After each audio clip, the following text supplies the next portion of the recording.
నమస్కారం. సరిగ్గా కూర్చో, సరిగ్గా కూర్చో.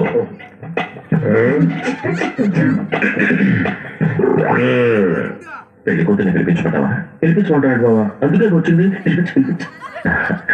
అమ్మాయిని ఒకసారి పిలిపించండి. కూర్చోండి, పిల్ల తండ్రి నేను ఉన్నానుగా, పిలుస్తాను. అమ్మా, రాజన్న వచ్చినాడు, పెళ్లి కొడుకు రాంబ్రహ్మ వచ్చినాడు, వాళ్ళ సైడ్ బంధువులు అందరూ వచ్చినారు. ఒక్కసారి వచ్చి పోమ్మా, మెరుగుతీగా. పెళ్లి కూతురు నువ్వు చూసావా? నువ్వు చూడలేదా? లేదు, వచ్చే శర్మని గడిపెట్టిందని పిల్ల కనపడలా. మా వాడు అమ్మాయిని సరిగ్గా చూడలేదంట, మళ్ళీ ఒకసారి రమ్మంటారా? అట్టాగా. అమ్మా, రాజన్న వచ్చినాడు, పెళ్లి కొడుకు రాంబ్రహ్మ వచ్చినాడు, వాళ్ళ సైడ్ బంధువులు అందరూ వచ్చినారు. ఒక్కసారి వచ్చి పోమ్మా, మెరుగుతీగా. తప్పురా? చెప్పండి, ఇందాక తీరు కనపడింది, ఇప్పుడు వేలు కనపడా. ఏమి చూడకుండా పెళ్లి చేసుకుంటావా? పిల్లకి కొంచెం సిగ్గెక్కువ, తుర్రు అంటది, అందుకే మెరుపు తీగని పేరు పెట్టినా. ఏ పేరు పెట్టుకుంటే బాగుందండి. పెళ్లి చూపులు తర్వాత ఆ పిల్ల ఎదురుగా కూర్చొని నేను కూర్చొని లుక్కు లుక్కు మాత్రం మాట్లాడుకోవాలి కదా.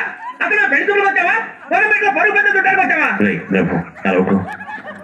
ఒకసారి అమ్మాయిని నిదానంగా రమ్మనండి. దాన్నేం భాగ్యం. అట్టాగే.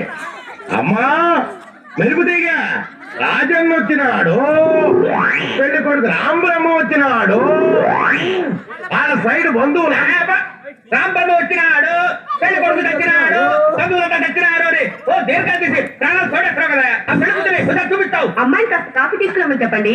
అట్టాగా. అట్టాగే, కాఫీ తీసుకురామ్మా, మెరుపు తీగ. కాఫీ నాకు అలవాట్లేదమ్మా. Coffee welcome. కాలిందా?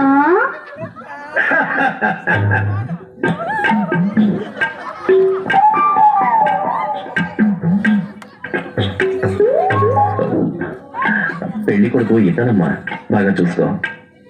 ఇంతసేపు మిమ్మల్ని చూస్తున్నాను, వాడిని చూస్తేనే దోపొస్తుంది. ఈ జన్మలో నాకు పెళ్లి కాదయ్యో.